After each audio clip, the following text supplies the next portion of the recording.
again. Hello. Welcome to Tea Time Tuesday. Hi, my name's Emma, and I just come on here just to chit chat. And anybody who wants to join me for a cup of tea, I'll be here and talk about the books I'm reading and the updates that I give on them. And I'll share a little bit of how to release some stress, which is really a big thing right now, especially everything that we went through in what was it when we had the pandemic up to now, and how things are changing and how things are going to evolve later on in the near future. It's a lot of changes are coming, but we'll get to that in a minute. Okay, so right now it says take a moment just for you. I wonder if it has that in all the packages. I'm curious. Now I'm curious. But it's Bigelow Pomegranate Pizzazz. No, I don't think so. Otherwise, it wouldn't have had that tear like right above it. No, it would mess it up. So I'm gonna check and see if the other one has it. Okay, so I do already have my water boiling in the pot. So let me go get it.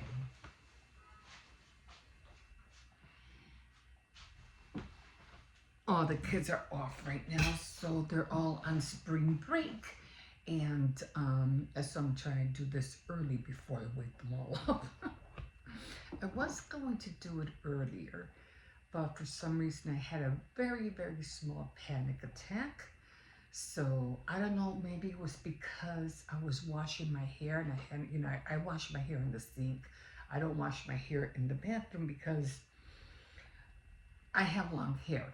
I can imagine people who have even longer hair, but especially when you're hot and sticky, your hair seems to stick all over your body, and then you take forever taking all these strands off. You know what I mean? It's just annoying. So I'd rather do my hair in the sink and then shower cap later and wash my body later or before I go to bed. It's a lot more faster, and I don't have to worry about the hassle of having to wash my hair, then putting conditioner, and I just wash and done. Anyway, so I think that's what triggered the panic attack, because I was like, I just felt like very, very lightheaded. I felt like I wanted to faint. And then I started getting jittery, and I'm like, what in the world? Maybe it wasn't a panic attack. Maybe it was just anxiety. But I said, you know what? Because I wanted to do a lot more other things. I was going to hurry up and do this, do my hair, do a blowout, and then I was going to go to the, after I was done with this, I was going to go in the back because I had to get all the stuff for Easter out. And I was going to do that. But then that happened. I thought, as soon as I'm done dry, I didn't even, fix my hair or dye my hair or anything. So I said, you know what? After this, I need to lie down. I need to lie down, just relax, and until it goes away. It took more. I think it took over more than an hour and a half for it finally just. And I did rest. I did close my eyes a little bit. Busy over here, and so. Yeah. Oh, it's you. Okay, I thought it was Josiah or somebody, or Jose. Jose usually knocks. Anyway, what do you need, hon? Did you run out of pancake batter? Oh, John ate pancakes this morning. Yes, he did. Anyway, there's cereal. Or you can have cereal or something. I'll go to tomorrow and get another box. And what was I talking about? So yeah, so then I ended up having that, and it lasted, I say about, I rested for about an hour and a half, and I feel better now. I feel a lot better. But I think it was because I bended my head in the sink. So usually when you wash your hair, I think that's what it was. So, and then when I picked up my head, I was like, whoa, like, and then I started feeling in a way, and so I said, let me go dry my hair. It did that. And then after I dried my hair, I realized, like, I'm still not feeling good. So I was like, you know what? I need to lie down. I need to lie down. So after I did that, watching some videos, I said, okay, I feel better now. I was a little shaky, but not that shaky.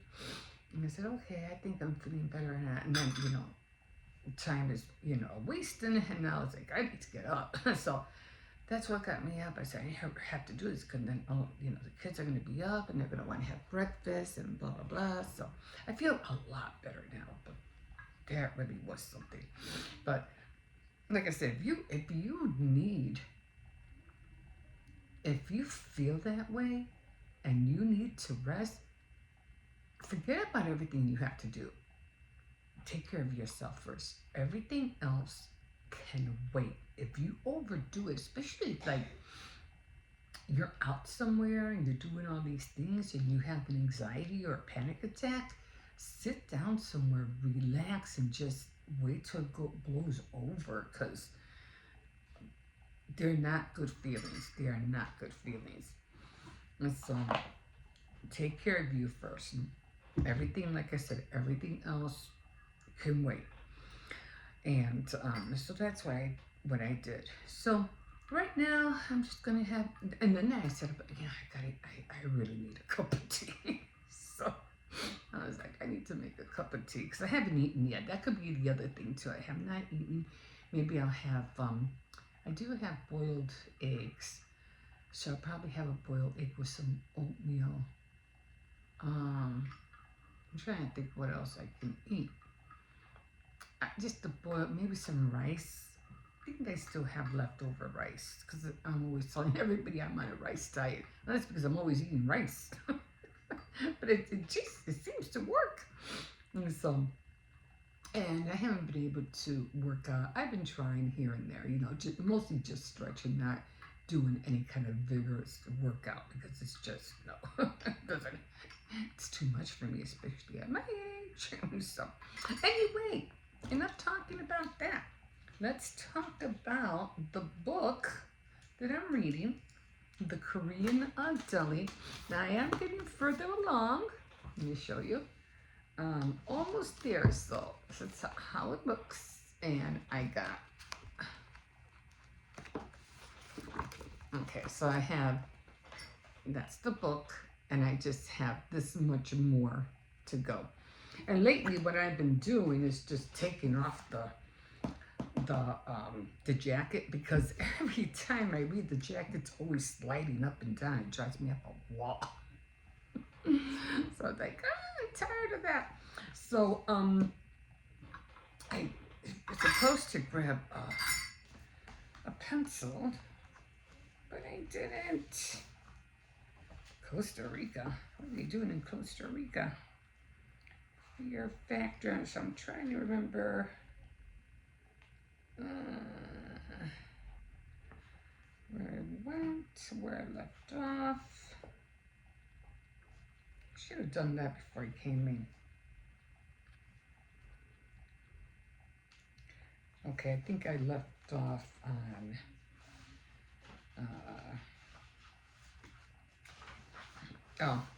okay.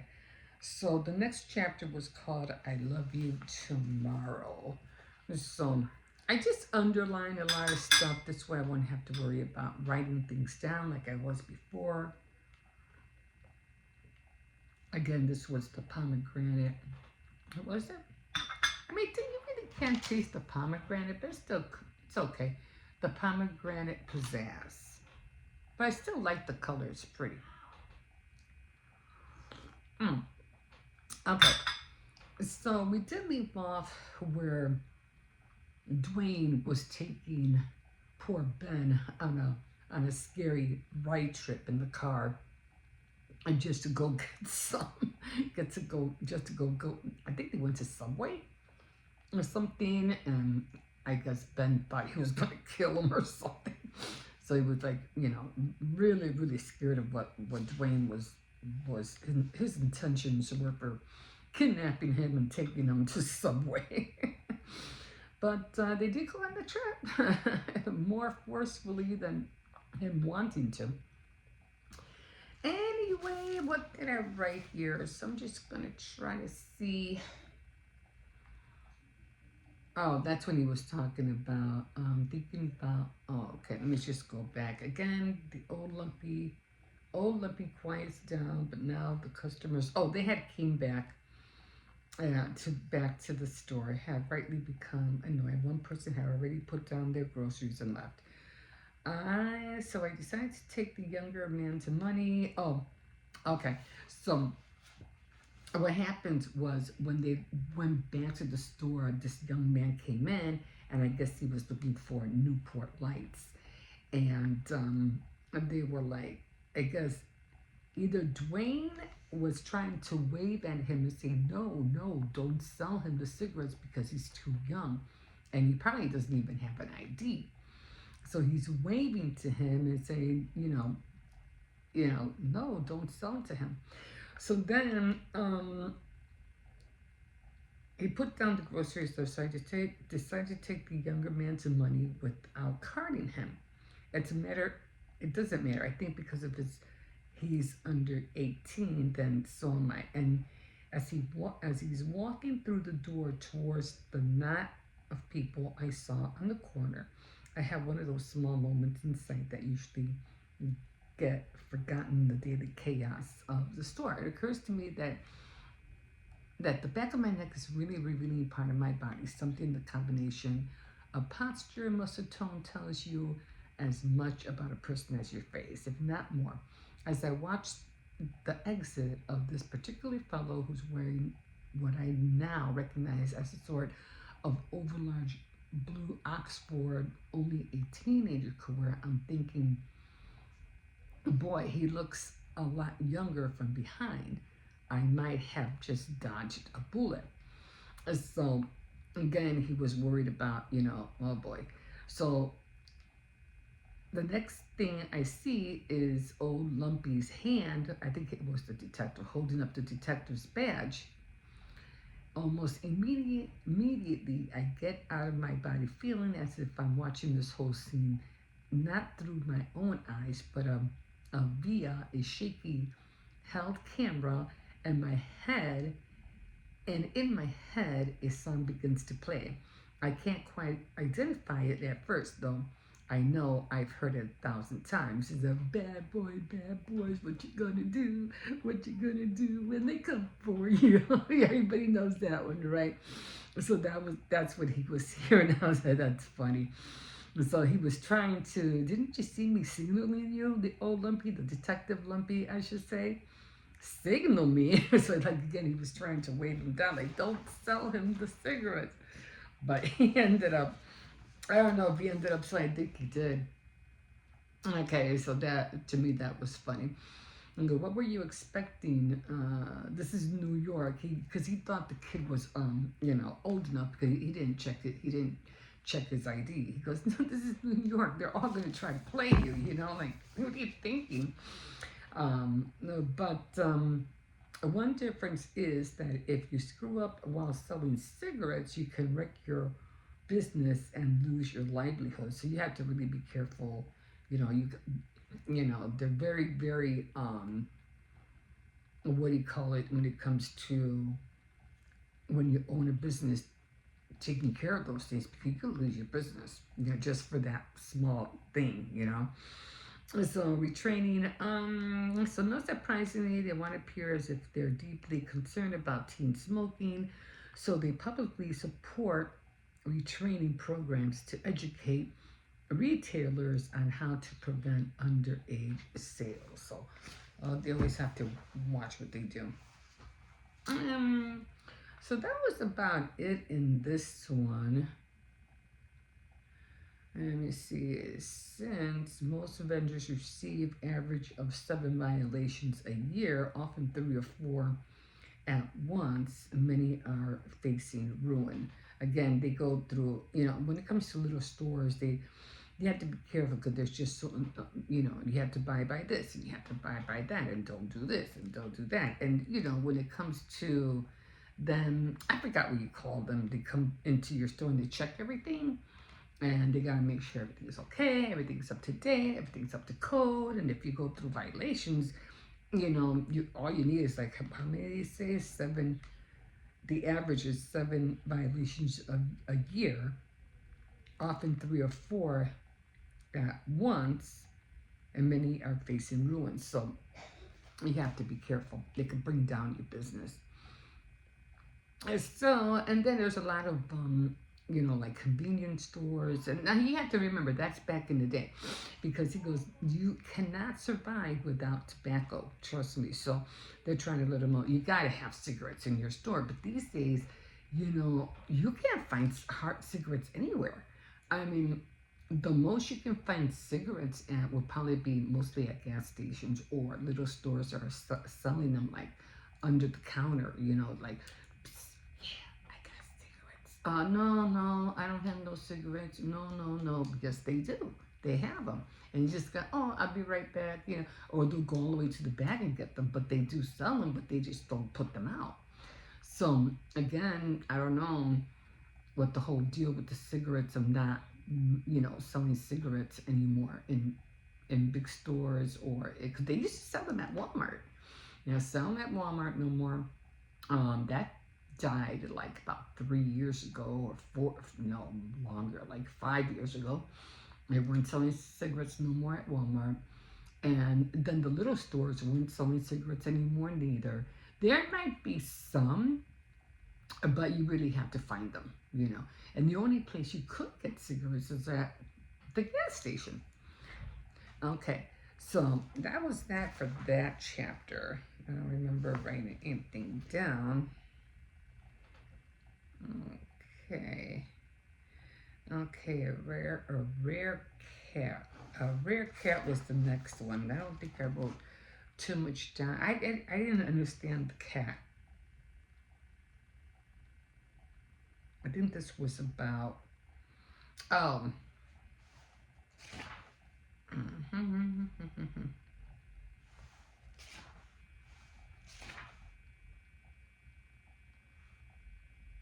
Okay, so the rare cat, I'm not really sure, but I think in this paragraph I was talking about, let me see. I think he was talking with George. How can you call yourself an editor and fall for that? He taunts. Really, it's shameful. Then, seemingly becoming aware of how vicious he's being, he steps back. Oh, something had happened. He went back to the View. Okay, so he's back at the View. So it's been a while, and he hasn't coming back and forth, trying to take care of the store, trying to take care of the deli. So it's back and forth, and he's falling behind in his work at the View. So he has this little argument with George. I don't mean to put you on the spot this way, but you just have this feeling like things are not right. So we've gone astray and we have to get back on track. Everything is on the line. We must do something. I want to shock you all into action. So he could see the store plummeting. So, the View magazine plummeting. So he's trying to, he tries to encourage everybody and say, hey, I don't know what's going on here, but we're losing this. We're going down for some reason. And no one's really caring, no one's really into it, so he's trying to motivate them. Anyway, scarcely a week later, I get a phone call at Kay's house from the Review, and at an oddly early hour. So I guess this phone call, and someone has turned off fax machine. Eventually I have no choice but to pick it up, blah, blah, blah. And so finally he picks up the phone, and as she was coming down East 72nd Street, I think that was Bridget. It was Bridget that called him, who had gone to the office early because she was fretting over some last-minute detail concerning the fall issue, which she and George had just sent to the printer. As she was coming to the curb, as she was coming down East 72nd Street, she saw an ambulance pulled to the curb, and paramedics rushed into George's townhouse. The rest of the family were upstairs. Soon afterwards, the paramedics came down quietly, went back to the vehicle, and people started going up to George's bedroom to say goodbye. Apparently, he passed away. Of course, the fantasy crumbles as soon as I walk into the office and see the faces of the staff. And the moment I unleashed the flood I had been expecting. It was like, like you want to cry, but you just can't cry. And then all of a sudden you get into this moment, all of a sudden it just comes down at any given moment. And that's what happened to me. I guess when my mom died, I wasn't really crying. But then one day I was picking up my grandson from school, and I had just dropped him off. And then all of a sudden, I just started crying like crazy. And they look at you, oh, you don't care about your mom. You didn't care. You don't show no emotion. You're not sad about it. But you don't know. You don't know what that person's going through. And if they're not ready to cry about it, they're not ready to cry about it. But the moment will come when they'll probably do it, in secret in their own hour. And let me film. I'm crying, but it doesn't happen that way. It happens when it happens. Can't fault anybody for that. So now, with George being gone, as if George's loss isn't big enough tragedy, the review has to answer to all sorts of fundamental questions about its own existence and whether to go on without him, or if so, how. So now the viewers just had the word in my head and just left. It's on the line. So they don't know. Yeah. So essentially, these are the academic questions suited for a biographer or a symposium of little magazines, except the jobs are on the line. Not only the review, but the jobs. Not to mention one of the great names in American letters. And one thing that George didn't do, he didn't groom anybody, like say, okay, if I die, you're going to take over, you're going to take over. He didn't do that. So everything is like up in the air, and everybody's going to have to listen to whatever, the lawyers and all that stuff. So, but at the same time, I noticed during the last year that George didn't make work look easy, which of course many successful people do. It wouldn't have been enough. George had to make it look like he was having fun, which of course he often was. Great guilt-free fun that was possibly unearned. So he always tried to make it pleasant for his staff and everything like that. But bottom line, it was hard work. And then you're just maybe you did it simply because you're used to doing it, or maybe you did it because you need to prove to yourself you aren't just coasting with what you were given, that you're trying and justifying and improving. But with him gone, we don't know what's going to happen. Hey, maybe he'll take over the Deli and the View. Okay, so the fear factor. Okay, so this is another one chapter that I was like, really? This one's short because all of a sudden, Gab, just like she wanted to be, own her own business before she got old, by her 30s, just like her mom. Now she wants to have a child. And, time is ticking, and, her and Ben go up to these, they get away, they went to this convention or something, and they tried to steer away, just by themselves to get away to, like, some kind of, like, hot springs so they could see if they can do some magic and, something will happen. But, it was fine for a little bit, but then they came through to a road stop where I think there was like a road barge or something, and they couldn't get over, and they're like, nah, we better turn back because we can't get through, I don't know what's gonna happen. But they were able to get through and stuff like that, and then why did I write it down? Always a mimic. Let me see, New York. Okay, so they did get through, and they did have their little time together. But what was funny, to me, was like, poor Ben. He did get into the hot springs, were feeling good, but it just so happens that while they were trying, it just seems like little Bens weren't really up to do the job, if you know what I mean. But they did the best they can, So right now, Gabs is, came back, and she's just trying to take care of whatever, taking care of the babies, whatever, how many came into her. It only takes one. Only takes one to float in there and you're good. There's some two, twins, sometimes 4 or 5. So I delayed our trip by 24 hours and secured a rental car for the purpose of making a romantic getaway to the Rocky Mountains Resort, town of Steamboat Springs. So that's where that was at. I think that was it. And then they went back to the deli. However, you're trying to psych yourself up to consummate an act of passion, to create life after flying across the choice. What choice do you have? Okay. So I think that's where I left off, spinning around tobacco. Okay, so that was it on this, and unfortunately our experiment is running a tobacco-less convenience store is not going well.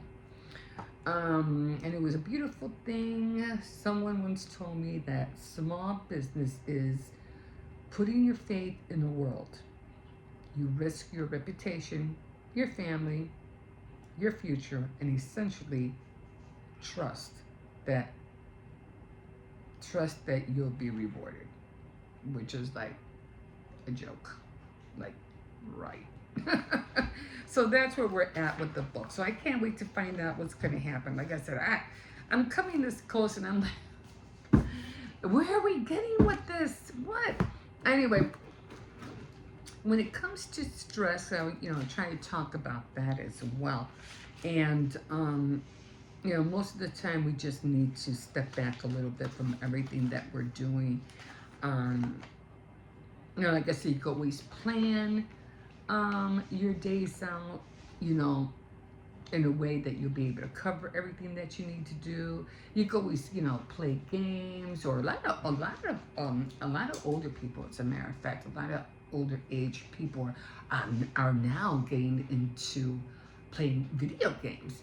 And for some reason, it just helps them. And, a lot of grandmas, a lot of grandpas, they're out there. And it just seems to be stretching their lifelong live better, a little bit longer longevity. Because they're keeping busy, they're keeping their mind sharp.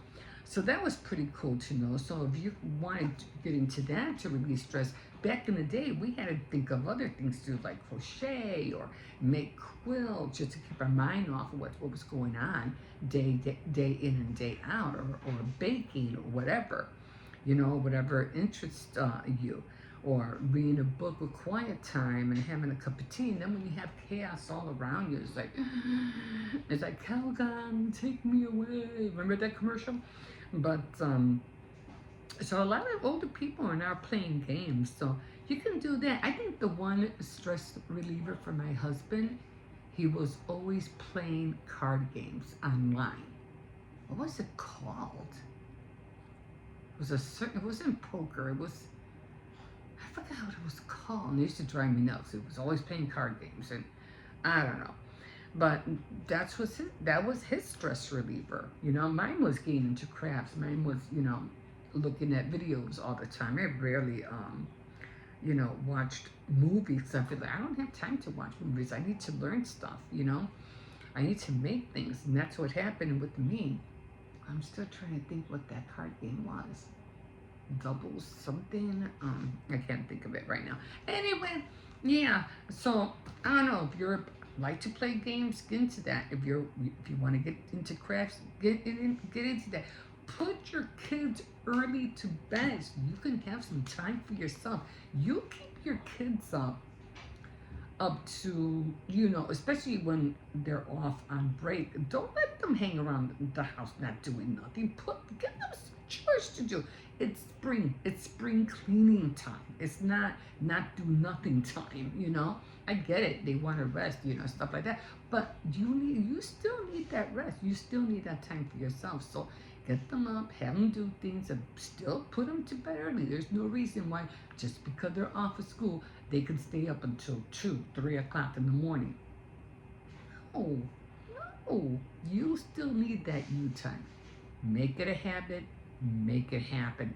Whatever you do, you have to find that peace for yourself every day. Find some time and rest. That's basically what people, especially at our age, that's what we need. Okay, guys, so that's all I have for you today. Thank you for joining me for a cup of coffee, a cup of tea. I just caught myself. And you can always like, subscribe, definitely comment. And I hope I could finish this book by next week. I'm getting tired of trying to find out what's going on. What was the purpose of this story? Oh my God. Anyway, that's it for now. Like I said, and we will see you next time on Tea Time Tuesday. Have a good day. Bye bye.